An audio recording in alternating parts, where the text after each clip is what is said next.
Finally getting our first look at Miss Beautiful Julie Chrisley, but we are going to get the interview that we have been waiting for. I know I have, and tons of people. And I told y'all that I would keep us followed up. There's been, little things coming out, here and there, but we know we've been waiting for the real deal. We want to hear Julie.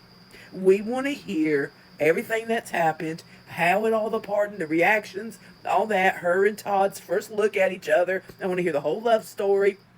Okay, but anyway, it's going to be, I believe, the 28th at 9 o'clock with Miss Lara Trump is doing the interview.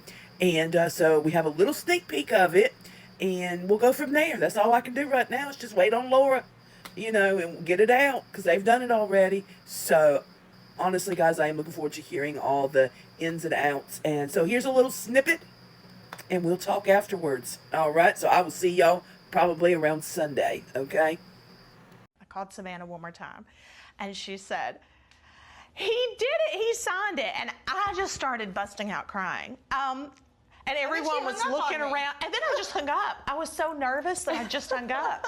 It was the craziest thing, and everybody was just looking at me because, unfortunately, most of the news that you get in prison is bad news.